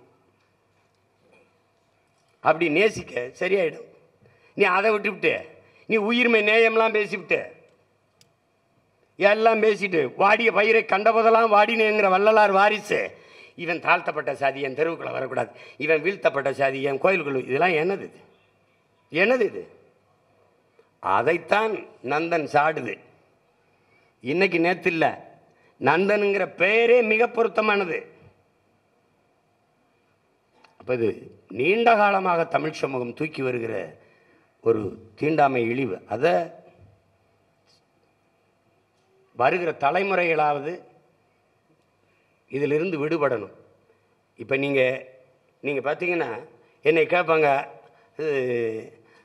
சாதி ஒழித்தல் தான் சமூக விடுதலை, சாதி ஒழித்தால் தான் தமிழ் தேசியம் வரும். அது சரிதான். இங்கே இருக்கிற கோட்பாடு எப்படின்னா சாதி ஒழிப்பு, தன் சாதி தவிர பிற சாதி ஒழிப்பு, இதான் இங்கே இருக்கிற சாதி ஒழிப்பு. என்றைக்கு ஒரு மகனுக்கு, ஒரு மனிதனுக்கு சாதி மத உணர்ச்சி சாகுதோ அன்னைக்கு தான் தமிழன் என்கிற தேசிய இன உணர்ச்சி பிறக்கும். நீ சாதியாக இருக்கும்போது நான் இந்த நாடார், நான் செட்டியார், நான் கோனார், நான் இவர் தேவர், நான் தேவேந்திரன், நான் முதலியார் பிள்ளை இப்படிங்கிற எண்ணம் இருக்கிற வரை உனக்கு தமிழன்கிற இன உணர்ச்சி வராது. இப்போ அதுக்கு சான்று நான் சொல்கிறேன், நல்லா கேட்டுக்க. ஈழத்தில் நம்ம மக்கள் செத்து விழும்போது வன்னியரில் ஒரு 500 பேர் செத்தான், தேவரில் ஒரு 10,000 பேர் செத்தான்னு செய்தி வந்தா என்ன தமிழ்நாட்டில் நடந்திருக்குன்னு பாரு. ஆனால் செய்தி எப்படி வந்துச்சு? தமிழர்கள் செத்தார்கள், யாரோ வேற்றுக்கிரகவாசிகள். பாலச்சந்திரன் 11 வயது சிறுவன் 5 குண்டுகளை வாங்கி என் அன்பு தம்பி செத்து கிடக்கும் போது அவன் படையாட்சி மகனாவோ, கவுண்டர் மகனாவோ, தேவர் மகனாவோ, நாடார் மகனாவோ, கோனார் மகனாவோ அல்ல இந்த மண்ணில் இருக்கிற ஏதாவது ஒரு சாதியை சார்ந்த மகனாக இருந்திருந்தால் என் சாதிக்காரனை எப்படா சிங்கள சுடுவான் அப்படின்னு போராட வந்திருப்பான். ஆனால் அவன் தமிழ் பிள்ளையாக செத்ததால் தனியாக கிடந்தான். இதுதான் இங்கே இருக்கிறது. இந்த சிக்கலை நீ இதை புரிஞ்சுக்கிட்டீங்கன்னா இங்கே வர்றது. ஐயா காப்பா அரவாணன் தமிழன் ஏன் அடிமையான நூலை பல முறை நான் பரிந்துரைச்சிட்ட படிச்சுக்கினேன். பெரிய காரணம் இல்லடா, ஒன்று தமிழனுக்கு போர்க்குணம் இன்மை. அதுக்கு அவரே சொல்கிறார், முதலில் பண்பட்ட இனம் போர்க்குணம் அற்று போயிடும். 13 தலைமுறைக்கு ஒரு தடவை மரபணு மாறிடுது. இது பல மூத்த இனம்னால மரபணு மாறிடுச்சு, போர்க்குணம் அற்று போயிடுச்சு. போர்க்குணம் அற்றுச்சுன்னா என்னென்னா, இப்போ அங்கே பிரச்சனை எதுக்குப்பா, நமக்கு எதுக்குப்பா வம்பு, எதுக்குப்பா பிரச்சனை? இந்த ரொம்ப படித்தவன் நாகரிகமானவங்கிறது நீ பார்த்துக்க. அண்ணா நகர், அசோக் நகர், இந்த மாதிரி கேட்க நகர் உயர்ந்த குடிகள் இருக்கும்ல, அடுக்ககங்கள் இருக்கும்ல, வீடு புறா கூடு மாதிரி ஜோடி ஜோடியாக இருக்கும். ஒரே கதவை, இந்த வீடு கதவு இருக்குது, இந்த வீட்டு கதவு இருக்குது, அந்த வீட்டு கதவு இருக்குது, இந்த வீட்டு கதவு இருக்கும். இத்தனை அடுக்ககத்தில் போய் 65 வயசு ஆத்தாவை போய் கல் தறுத்து நகை திண்டு போயிருக்காங்கன்னா அப்போ சுற்றி இருந்தவனா என்னடா பண்ணான்னு கேட்டீங்கன்னா பதில் இல்லை. வீடுகள் இணைந்திருக்கு, இல்லங்கள் இணைந்திருக்கு, இதயங்கள் இணைந்து ஒன்றா இருக்கானா இல்லைங்க. இங்க பிரச்சனை அதுதான். இது நல்லா கவனிச்சுக்க. இப்ப நீ போய் தண்ணியை போட்டு சலம்பல் பண்ணு.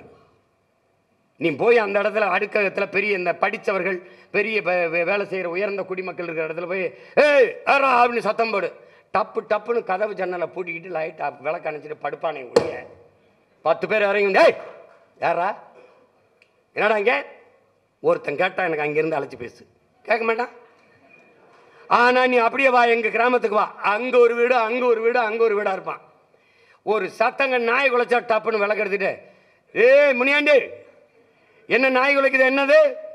ஒன்றும் இல்லை மருமையை வெளியூர்லேருந்து வந்திருக்காரு, அதானே சரி அண்ணே நீங்கள் வேணா வாங்க சோதிச்சு வேணா பாருங்கள். தம்பி சொன்ன மாதிரி தான் இந்த இதில் எங்கள் ஊரில் இருக்க வா காட்டுற மாதிரி எங்கள் ஊருக்கு வா காட்டுறேன். ஒரு தனித்தனியாக வீடுகள் இருக்கேன், இதயங்கள் இணைந்திருக்கேன். ஓடுனா ஓடி வந்துடுவான். இங்கே அப்படி இல்லை. எதுக்கு சொல்கிறேன்? பண்பட்டுட்டானா, படிச்சுட்டானா, நாகரிகம் அடைஞ்சிட்டானா, தெருவுக்கு வரமாட்டானா, அதான் பிரச்சனை.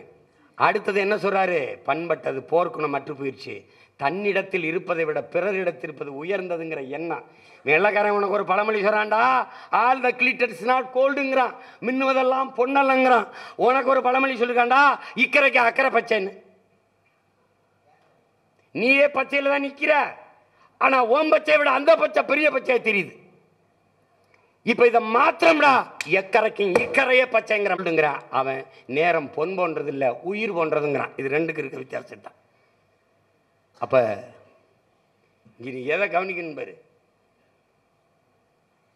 எங்கே கொண்டு நிறுத்தினும் பாரு. இந்த சாதியை இழிவு, இந்த தீண்டாமை, கொடுமை, இந்த பிளவு என்ன பண்ணோம்னா தமிழ் சமூகத்தை கூறுறது போயிட்டு உனக்கிட்ட இருக்கிறத விட பிறர் இடத்துல உயர்ந்ததுன்னு நினச்சேன். அதனால என்ன பண்ணுற, உன் தாய்மொழியை விட அடுத்தவன் மொழி ஆங்கிலத்தை அறிவென்று நினைத்தாய். இது மாதிரி அடுத்தவன் மொழி எப்படா உனக்கு அறிவாகும்? அதை நீ ஒரு தடவை சிந்திக்கல. வெளிநாட்டில் வேலை கொடுத்துருக்கிறது உன்னுடைய இங்கிலீஷுக்கு இல்லை, உன்னுடைய கணினி பொறியியல் அறிவியல் அறிவுக்குத்தான். இங்கிலீஷ் அவனோட நீ நல்லா பேசுகிற புரியா, போட்டு குழப்பிக்கிறது. அந்த இடத்துல விழுந்த. அடுத்தது கடைசிக்கு வர்றாரு, அளவு கடந்த திரை கவர்ச்சிங்கிறாரு. அளவு கடந்த திரை கவர்ச்சிங்கிறாரு. பெரிய தத்துவங்களை, ஆக சிறந்த சித்தாந்தங்களை சினிமா கவர்ச்சி வீழ்த்திடுது, பல நேரங்களில் வீழ்த்திடுது. நீயே பார்த்துட்ட. அதுக்கப்புறம் வர்றாரு கடைசிக்கு தன்னினப்பகை. கொடும் வியாதி யாரு? தன்னினப்பகை தான்டா பெரிய வில்லை. சொந்த ரத்தங்களுக்குள் இத்தன் தன்னின பகைடா. தன்னின பகை. அதனால தான்டா தமிழன் தலைவன் எல்லாரும் சில பகுதி கட்சி தொகுதி கட்சியாக இருந்து விழுந்து போனான். தமிழன் அல்லாதவன் 234 போடுவான்டா, போட்டிடுவான். தமிழன் பூரா தனி சில 10 தொகுதி 20 30 இதில் போட்டு சுருங்கிடுவான். காரணம் தன்னின பகை. அது எப்படி தெரியுமில்ல, நான் செத்தாலும் சரி அவன் வாழ்ந்துடக்கூடாது. அப்படி இந்த கோட்பாடு தான். எனக்கு 2 கண்ணும் போனாலும் சரி அவனுக்கு ஒரு கண்ணாவது போயிடணும். இந்த எண்ணத்தில் தான் இந்த இனம் விழுந்துருச்சு. அப்போ அது எவ்வளவு கொடுமையான உணர்வு இந்த சாதிய உணர்வுன்னு நீ பார்த்துக்க. அதனால இன்னைக்கு வரைக்கும் நடக்குது. அன்னைக்கு நான் நாகப்பட்டினத்தில் பாட்டு வெளியீட்டு விழாவில் சொன்னேன், உயர்ந்த சாதிக்காரன் உடலவன், தாழ்ந்த சாதிக்காரன் உடலவன். இன்னைக்கு நடக்குது. 2 நாளைக்கு முன்னாடி இதே கொடுமை நடந்துச்சு. தெருவில் கூட்டிட்டு இப்போ உடலை எடுத்துகிட்டு போக விடலை. அப்போ என்ன பண்ணுறது? இந்த மனநிலையிலிருந்து மானுட சமூகம் மாறணும். சக மனிதனை நேசிக்காதவன் எப்படி இது எப்படி எப்படி இருக்குன்னு பாருங்க. அருகில் இருக்கிற அண்ணன் தம்பியில் நீ உன்னால் நம்ப முடியுதா? உன்னால் நம்ப முடியுதா? இதே சென்னையில் எல்லாரும் முடியிடறான். ஆந்திராவிலேருந்து வந்தவன் என் வீட்டுக்கு அருகில் இருக்கான், வீடு கட்டியிருக்கான், நான் அனுமதிச்சிட்டேன். கேரளாவிலேருந்து வந்தவன் என் வீட்டுக்கு அருகில் வீடு கட்டிட்டான், அனுமதிச்சிட்டேன். அங்கேருந்து வந்தவன் வேறு மாநிலங்களில் வேறு இருந்து வந்தாலும் அனுமதிச்சிட்டேன். ஆனால் என் இனம் சார்ந்த, என் நிலம் சார்ந்த, என் மண்ணின் மகன் ஆதி தமிழ் குடி பறையன் என் வீட்டு தெருவில் வீடு கட்டணும் அனுமதிக்கலை. சண்டை, எல்லாரும் சண்டை போட்டு வரட்டான். அவனு இங்கே நடந்தது, சென்னையில் நடந்தது, தலைநகரில். இந்த கொடுமையை நீ இதில் நடக்குமாட்டேன்னு கேட்குற. ஏய், ஈழத்தில் போர் நடந்துருச்சு. ஒரு தலைவன் 35 ஆண்டுகள் வெறும் 25,000 பேரை வச்சு 2,50,000 இராணுவ வீரனை எதிர்த்து உலக படைகளெல்லாம் எதிர்த்து சண்டை போடுற ஆற்றல் எப்போது அவருக்கு வந்ததுன்னா, நீ எவனாவே இரு, ஆனால் என் நாட்டுக்குள்ளே என் கோட்டுக்குள்ளே வந்தால் தமிழனா இருன்னு சொல்லி தமிழனை ஆக்கினதுனால தான் அந்த படை அவரால் வலிமையாக நின்று கட்டி சண்டை போட முடியுது. இங்கே உயர்ந்த சாதிக்காரன் சுடுகாட்டு வழியே தாழ்ந்த சாதிக்காரன் பிணத்தை எடுத்துகிட்டு போக முடியாது, நீ தண்ணி கொண்டு போக முடியாது, நீ நடக்க முடியாது. இவ்வளவு பிரச்சனை இருக்குது. ஆனால் எல்லா தமிழ் சாதிக்கும் ஒரு தாய் பிள்ளைகள். நீ உனக்கு சாதியில் இருக்கிறா, உனக்கு ஒரு சாதி இருக்கு. என்ன சாதி? பாரதி சொல்றான், நம்ம பாட்டன், விதியே விதியே என் செய்ய நினைத்தாய் என் தமிழ் சாதின்னு. நீ என்ன சாதி? நான் தமிழ் சாதின்னு நீ சொல்லணும். அதான் உன் ஜாதி. அந்த சாதியில் இருக்கிற நீ ஒவ்வொருத்தரும் செத்து புணமா போன பிறகு தனித்தனி சுடுகாட்டில் படுகிற. மார்ச் என்ன சொல்கிறான்? மதம் ஒரு அவின்கிறான். ஐயா பெரியார் என்ன சொல்கிறாரு? சாதி மதம்டே சாராயங்கல்லு குடித்தா போது தெளிஞ்சிடும். ஆனால் சாதி மத உணர்ச்சி இருக்க, அது செத்து சுடுகாடு போனாலும் போகாது. ஏன்னா புதைச்ச இடத்துல ஆறுமுக நாடார், சுப்பிரமணிய தேவர், மாரியப்ப கவுண்டர்னு எழுதி வைப்பான். அப்போ இந்த செத்து சுடுகாடு போய் புதஞ்சாலும் அந்த சாதி போக மாட்டேங்குது. அதுதான் கொடியது. அவர் என்ன சொல்கிறார்? சாதி கொடிதான் மதம் கொடிதான்னு கேட்குறாங்க பெரியார்ட்ட. சாதி தான் குடிது. ஏன் சாதி தான் குடிது? மதம் மாறிக்கொள்ள முடியும், சாதி மாறிக்கொள்ள முடியாது. அப்ப எந்த போதை? பெரிய கொடிய போதை இந்த சாதிய போதை. அப்ப எப்படி இந்த போதையை ஒழிக்கிறான் ஒரு தலைவன்? எப்படி ஒழிக்கிறான்? நீ பிரிகேடியரா, நீ சாதாரண வீரனா, எவனாவது மாவீரர் துயிலும் இல்லத்தில் ஒன்னா வீர விதையப்படு ஒன்னா புதைக்கப்பட்டான். அதை உருவாக்கினான் ஒரு தலைவன். அதனால தான் அவ்வளவு பெரிய இராணுவங்களை, உலக வல்லாதிக்கத்தை 20 நாடுகளின் துணை கொண்டுதான் இறுதி போரில் விடுதலை புலிகளை வீழ்த்தினோம் என்று சொல்லுகிற அளவிற்கு வெறும் 20,000 வீரர்களை வைத்துக்கொண்டு வீரத்தமிழ் மரபுகள் வைத்து சண்டை செய்ய முடிஞ்சதென்றால் சாதிய உணர்ச்சியை முதல்ல தலைவன் சாகடிச்சான். அதனால தான் வெல்ல முடிஞ்சது. இங்கே அப்படியே பாய் எவ்வளவு கொடியதுன்னு பார்த்துக்க. நீ வலிமையற்று நீ இந்த உணர்வு சாதி இங்கே திட்டமிட்டு ஊட்டப்பட்டது. உடன் பிறந்தவனே, சாதிய மத உணர்ச்சி திட்டமிட்டு ஊட்டப்பட்டது. மொழி இனப்பற்று சாகடிக்கப்பட்டு சாதிய பற்று ஊட்டப்பட்டது. அதனால தான் இங்கே பிரச்சனை. உள்ளாட்சி தேர்தலில் பாரு, அவர் என் தம்பி அந்த கதையை எழுதுறதுக்கு தஞ்சாவூருக்கு போனேன், பிரசிடெண்ட்டை பார்க்க போனேன், ஊராட்சி மன்ற தலைவரை. அங்கே போன போது தேங்காய் உரிச்சிக்கிட்டு இருந்தார். ஆனால் பழைய பிரசிடெண்ட்டு அப்போ தான் அது தனி தொகுதியாக மாறுது. அதுக்கு முன்னாடி இருந்த பிரசிடெண்ட் தான் கையெழுத்து போடுவார், பணத்தை இருப்பார். அதை தான் எடுத்துக்க. அதான் என் தம்பி பாலாஜி சக்திகளுடைய கதாபாத்திரம். இங்கே எல்லாம் சமமாக தெரியும் தம்பி, ஆனால் சமம் இல்லை. இந்த உலகத்தில் ஒரு தத்துவம் சொல்கிறான் பாருங்க, உலகெங்கிலும் மனிதர்களுக்கு ஒரே பிரச்சனை தான்டா, ஒரே பிரச்சனை தான். என்ன பிரச்சனை? சரிபாதி மனிதனுக்கு வயிறை குறைக்கணும், சரிபாதி மனிதனுக்கு வயிறை நிறைக்கணும். இதாண்டா பிரச்சனை. இது ஒன்று தான் பிரச்சனை. இதை நம்முடைய பெரியவர் அண்ணன் தமிழரசன் எப்படி சொல்கிறாரு, பானை, இது பானை, பானை ஒன்று தான், பானை ஒன்று. ஆனால் அது ஒன்றும் இல்லை. எப்படின்னா, கொளுத்த பணக்காரன், அரசியல்வாதி, அதிகார திமிரில் இருக்கிறவன் வயிறெல்லாம் பானையின் வெளித்தோற்றம் போல ஊப்பி பிதுங்கி இருக்குது. ஆனால் உழைக்கும் மக்கள், வேளாண்குடி மக்கள், பஞ்சாலை தொழிலாளர்கள், அன்றாடங்காட்சிகள், தினக்குழிகள், எங்கள் வயிறு பானையின் உள்பக்கம் போல ஒட்டி இருக்குது. ரெண்டும் சமமாடா, பானை ஒன்று தான்டா, ஆனால் ரெண்டும் சமம் இல்லைங்கிறார். அப்படிதான் இந்த சமூகம் சிதறி கிடக்குது. அப்போ நான் பிரசிடெண்ட் ஆகிட்டேன், ஆனாலும் கொடியேற்ற முடியாது, உட்கார நாற்காலி இல்லைன்னா அது எவ்வளோ பெரிய வலி என்பதை சகோதரத்துவம், சமத்துவம், ஜனநாயகமெல்லாம் பேசுகிற நாட்டில் வாழ்கிற மக்கள் சக மனிதனை மதிக்கலைன்னா என்னன்னு நீ பார்த்துக்க. அதைத்தான் இந்த படம் சாடுது. அதில் படத்தை எடுத்த என் தம்பி சரவணனுக்கு எவ்வளவு பாராட்டினாலும் தகும். இன்னைக்கு அண்ணன்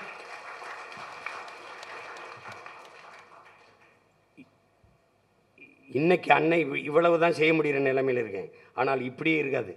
நான் ஒரு நாள் மாறும். தமிழ்நாடு அரசு திரைப்படம் தயாரிக்கும், NBC மாதிரி தமிழ்நாடு திரைப்பட வளர்ச்சி கழகம் வச்சு தமிழ்நாடு அரசு தயாரிக்கும். எனக்கு மன வலி இருக்குது.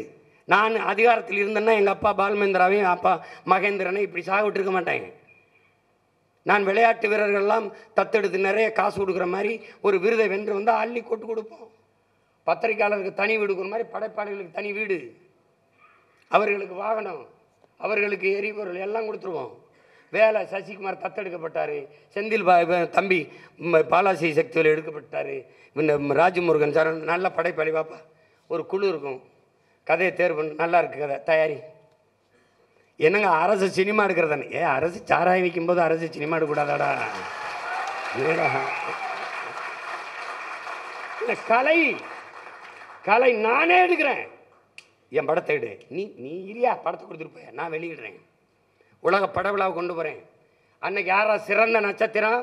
நீ தமிழ்நாட்டின் தூதுவன், நீ தான் முகவர், வா உனக்கு இந்த சம்பளம். போய் நம்ம பிள்ளைகள் கொண்டு வர படத்தை ரெப்ரசன்ட் பண்ணி அதை எடுத்து பேசி உலக மக்கள்கிட்ட கொண்டு போ, உனக்கு சம்பளம். இப்படித்தான் உலக நாடுகள். இந்த கலையில் சிறந்து விளங்கும் போது அந்த நாடு கலை இலக்கியத்தில் புகழ் பெற்றிருக்குன்ற அர்த்தம். ஒரு நாடு இலக்கியத்தில் நோபல் பட்டு பரிசு பெற்றால் அது கலை இலக்கியத்தில், அறிவியலுக்கு பெற்றால் அறிவியலில் வளருதுன்ற அர்த்தம். உன் நாடு அப்படி இருக்கா?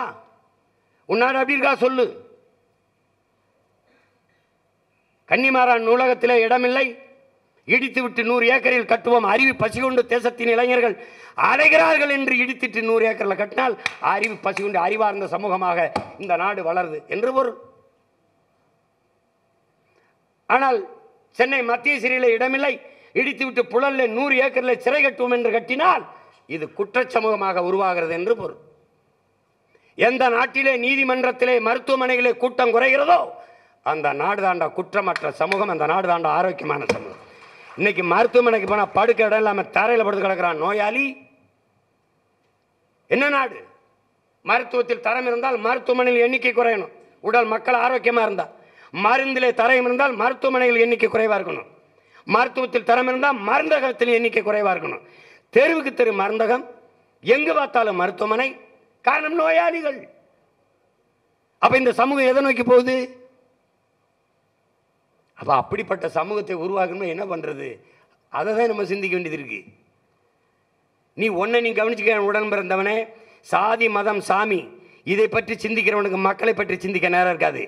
மக்களை பற்றி, மக்களின் நலத்தை பற்றி, எதிர்கால நல்வாழ்வை பற்றி சிந்திக்கிறவனுக்கு சாதி மதத்தை பற்றி சிந்திக்க நேரம் இருக்காது. அது இருக்கணும்பா, அது இருக்கட்டும், விடுப்பா, வாப்பா இங்கே வாப்பா, என்னப்பா உன் பிரச்சனை? இதுதான்.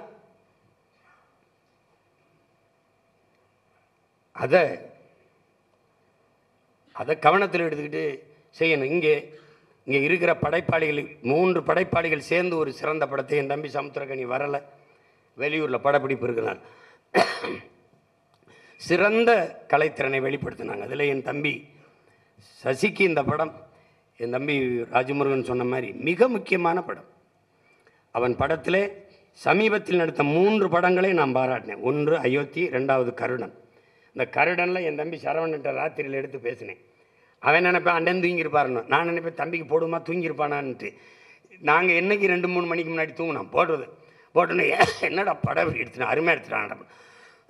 படத்தில் கடைசியாக ஒரு வசனம் இதே மாதிரி தான், வாழ்கிறதுக்கே அதிகாரம் தேவைப்படுதுங்கிற மாதிரி தான். அதில் ஒன்று வார்த்தை சொல்லுவான், அது வில்லனை அடித்து கொண்டு விட்டு அடிச்சு விட்டு சொல்லுவான், அண்ணே நாயாக இருந்தேண்ணே, நான் நாயாக இருந்தேண்ணே, என்னையும் உன்னே மாதிரி மனுஷனாக்கி விட்டியனே பாருங்க.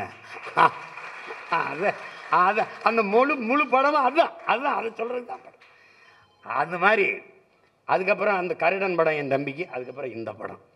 அதுலெல்லாம் சசியாகவே இருப்பான், அதான் சசிகுமார் அண்ணன் அப்படின்னு. ஆனால் இதில் சசி கூழ்பனையாகவே இருந்தான். முதல் காட்சியில் இருந்து நீண்ட நாள் நம்ம பக்கத்தில் வச்சு பார்த்த தம்பி இல்லை, கதாபாத்திரமாக மாறி நடித்தான். அது மிகப்பெரிய பாராட்டுக்குரியது. மிகுந்த திறமையான ஒரு ஆற்றலை வெளிப்படுத்தினான் என் தம்பி. கொண்டு வந்த என் தம்பி சரவணனுக்கும் பாராட்டு, வெளிப்படுத்திய என் தம்பி சசிக்கும் என்னுடைய அன்பு நிறைந்த பாராட்டுக்கள். அதுக்கப்புறம் உடலில் எத்தனை உறுப்புகள் இருந்தாலும் அதை தாங்கி நிற்கிற முதுகெலும்பு மாதிரி மொத்த திரைக்கதையும் ஒரே தூணில் அப்படி நிறுத்தினவன் என் தம்பி பாலாஜி சக்திவேல் அவர்கள்.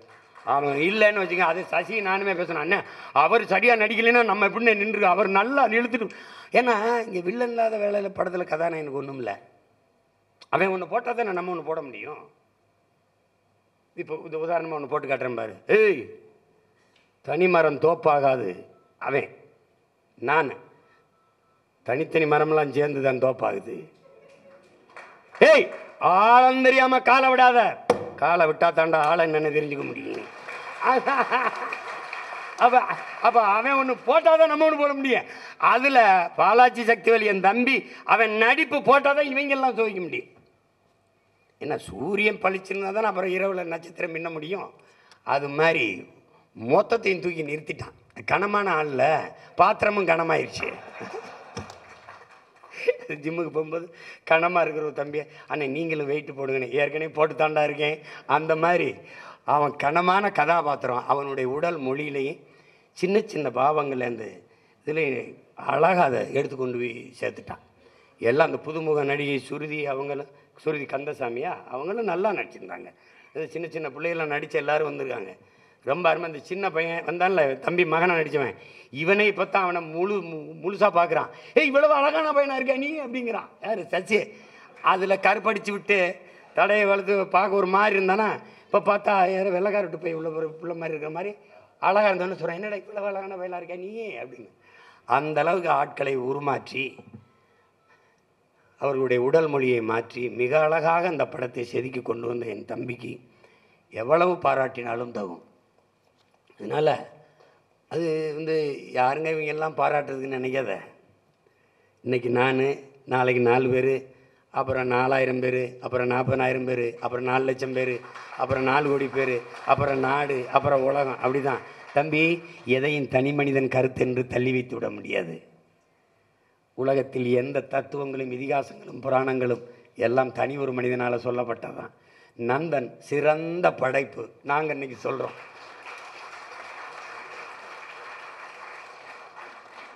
அது மாதிரி அப்படி ஒரு படத்தை எடுக்கணும்னு இந்த சிந்தனையை சுமந்து அதை திரையில் செதுக்கி வடிக்கணும்னு நினச்ச என் தம்பி இரா சரவணனுக்கு என்னுடைய அன்பு நிறைந்த பாராட்டு.